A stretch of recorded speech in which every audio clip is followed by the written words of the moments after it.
Je m'appelle Tatiana, j'ai 35 ans, je vis à Rovno en Ukraine. Quel est votre travail?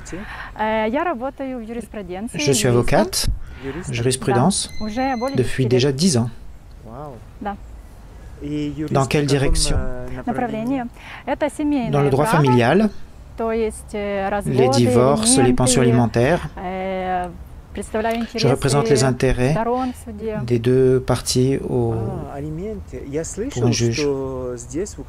J'ai entendu qu'ici en Ukraine, les hommes ne payent pas de pension alimentaire. Oui, je me bats contre ça et je réussis toujours. Tous les hommes payent finalement avec moi. Il faut simplement qu'ils respectent la loi et qu'ils respectent leurs droits leur responsabilité de père. Donc il y a des lois qui protègent les femmes en Ukraine. Oui, il y en a. Et pourquoi alors les femmes ne reçoivent pas de pension alimentaire? Parfois, les femmes ne veulent pas tout simplement aller en cours parce que les hommes leur donnent de l'argent. Et si l'homme arrête de payer, alors elle s'adresse à moi et à ce moment-là, on va en cours pour que l'homme paye de façon régulière.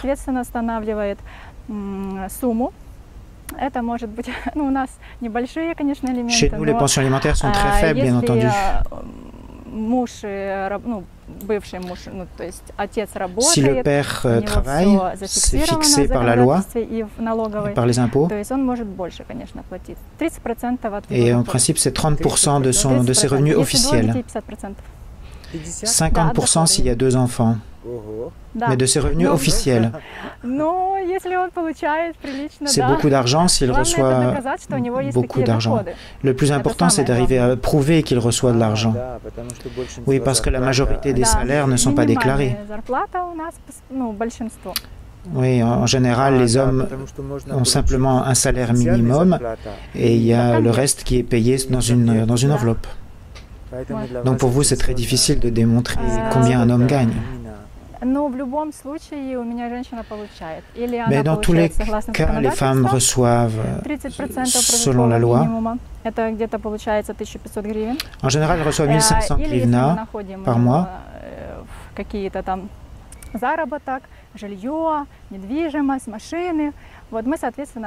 Et si par exemple l'homme a des voitures, des appartements, etc., des revenus sur des choses différentes, il reçoit 30% de ça. Et vous avez eu des divorces? Oui, bien sûr. J'ai eu une fois, une femme est venue, elle avait pris la décision d'aller en cours, elle avait tout préparé, et puis finalement, au dernier moment, elle a annulé. Elle a dit qu'elle ne voulait pas se disputer avec son ex-mari. Ça arrive très souvent que la femme change d'avis au dernier moment. Non, mais je demande pour vous, vous avez déjà eu un divorce? Vous avez déjà été marié? Oui, j'ai été mariée. J'ai eu un divorce, mais on ne s'est pas séparés en cours. Tout s'est fait à l'amiable, aux axes. Tout était très simple. En quelques minutes, on a réglé tout ça. Donc, tout s'est passé sans conflit. Oui, on échange.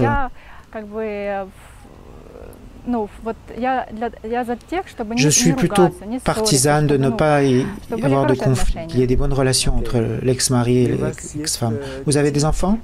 Oui, j'ai un enfant. Elle a 4 ans. C'est une petite fille. Elisabeth. 4 ans. Petite. Oui, elle est très active. Elle est très curieuse. Elle voulait venir avec moi. Pourquoi elle n'est pas venue? Je dis que là-bas, c'est le cas des adultes. Donc, tu ne dois pas venir.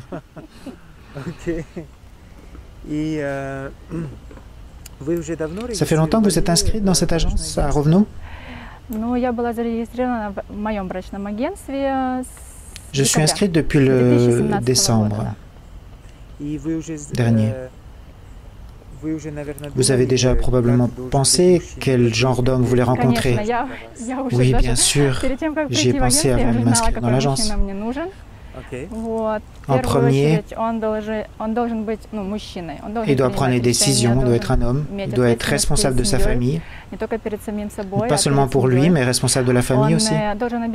Il doit garantir la sécurité de la famille, le support, pour que je me sente une femme à côté de lui. Donc l'homme doit être le chef de la famille. Oui, l'homme doit être le chef. C'est la tête et la femme, c'est le cou. C'est comme ça qu'on dit. Mais on prend les décisions ensemble.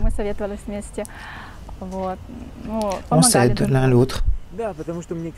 Oui, parce que j'ai l'impression que vous avez un caractère fort. Vous êtes une femme forte. Parce que je suis avocate, c'est pour ça.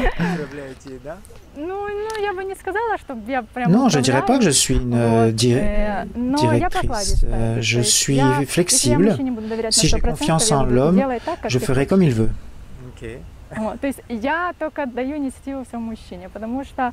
Je donne des forces à l'homme. Oui, je suis leader. À l'école, j'étais leader. À l'université aussi. J'ai bien réussi mes études. Je suis responsable, une fille responsable. Mais parfois, j'ai envie que l'homme prenne aussi des responsabilités. Vous êtes fatiguée d'être une femme forte? Oui, j'ai envie que quelqu'un, un homme prenne la direction. J'ai une sœur, elle a 36 ans. Oui, elle est plus âgée. Elle a une famille, 2 enfants. Ils sont mariés depuis 12 ans. Vous avez des exemples de femmes qui se sont mariées avec des hommes étrangers? Oui, j'en ai beaucoup d'exemples. Et c'est pour ça que je me suis inscrite dans cette agence internationale. Parce que j'ai entendu beaucoup d'histoires intéressanante. J'ai une collègue de travail. Elle a rencontré par un site de rencontre un homme. Elle est partie en Égypte. Et ensuite, ils sont partis en Turquie parce qu'il avait du travail là-bas. Et ils ont un fils ensemble au mois de mai dernier. Elle est heureuse. Elle nous recommande à toutes, nous, ses amis, de faire la même chose. C'est la première fois que j'entends en Turquie.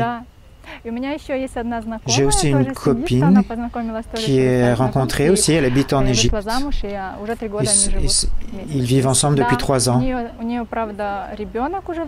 Ils ont même déjà un enfant, elle avait un enfant de 10 ans. Et c'est un homme de l'Égypte, oui.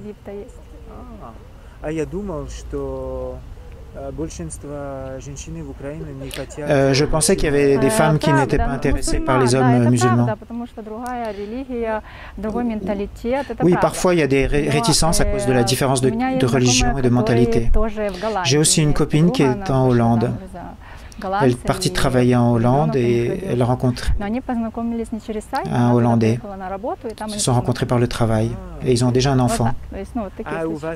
Et vous, vous avez des préférences sur la nationalité de l'homme, le pays?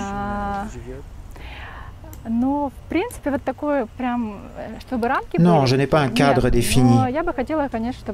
Mais j'aime bien le Canada. Je sais que c'est un bon pays, stable. Il y a beaucoup d'Ukrainiens là-bas. Il y a des familles entières qui vivent au Canada. L'Europe aussi, j'aime ses proches. J'aime la mentalité européenne. Ou alors l'Amérique. L'Australie, je crois que c'est trop loin. 20 heures en avion, c'est trop.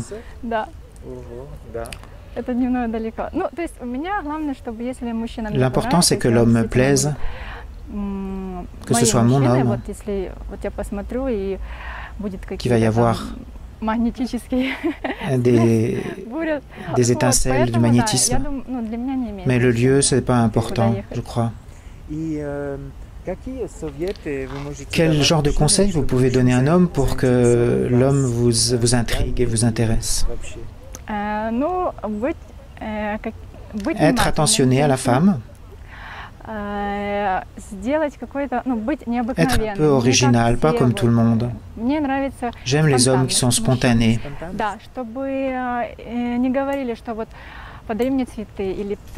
Pas qu'on soit obligé de lui dire qu'il faut acheter des fleurs ou qu'il faut m'emmener au café. qui soit organisateur de la rencontre et de la relation, que l'initiative vienne de lui. Et moi, je vais simplement faire des petits changements. Dernière question. En dehors du travail, qu'est-ce que vous aimez faire? Quels sont vos hobbies? J'ai fait de la danse toute ma vie. Du danse de ballet, danse orientale. Je fais des danses orientales. J'aime beaucoup étudier les langues étrangères, l'allemand, l'anglais. Je pratique un peu. J'aime passer du temps avec ma fille. On se promène. On va dans des centres pour enfants. J'aime lire. J'ai peu de temps pour cela, mais j'aime regarder des films aussi. Des histoires d'amour, des films historiques. J'aime l'histoire. J'aime aussi la culture orientale. Le Japon? Non, non. Non, la musique arabe, le turc, tout ce qui est la culture turque. J'ai beaucoup étudié les danses orientales. J'ai étudié le Coran à l'Institut, à l'université aussi. J'aime les lois du Coran. J'aime surtout comment l'homme a une relation avec la femme. Donc vous n'êtes pas contre rencontrer un homme musulman? J'aimerais que les hommes européens se comportent avec les femmes comme c'est écrit dans le Coran. C'est très bien écrit, surtout sur la relation entre l'homme et la femme. Je vous conseille de le lire. C'est très intéressant. Vous pouvez donner des exemples? On élève l'homme dans l'enfance qu'il faut respecter sa mère. Et quand l'homme grandit, il va respecter sa femme en contrepartie. Et aussi, l'homme doit être le chef de la famille. Il doit s'occuper de sa femme. Il doit s'occuper de la famille. La femme crée le confort et l'homme, il assure la sécurité financière. S'il y a des difficultés, la femme crée le confort et l'homme gagne l'argent pour que la femme crée le confort. Ok, je comprends. Et s'il y a des difficultés, l'homme ne doit pas partir et laisser la famille. Il doit s'occuper de la famille. Parce qu'ici, les hommes, dès qu'il y a des difficultés, ils laissent la famille en plan et ils laissent les enfants tout seuls. Ça se produit souvent ici en Ukraine. C'est très intéressant. Nous avons beaucoup de clients musulmans au Canada ou en France. Et ils m'ont expliqué que les femmes ukrainiennes comprennent ce que c'est qu'une famille véritable parce que c'est comme dans leur culture avec le Coran.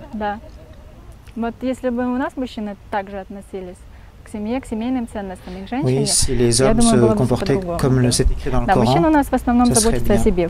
Parce que les hommes pensent seulement à eux. Et ensuite, ils s'occupent de la femme et des enfants. Merci, c'était très intéressant.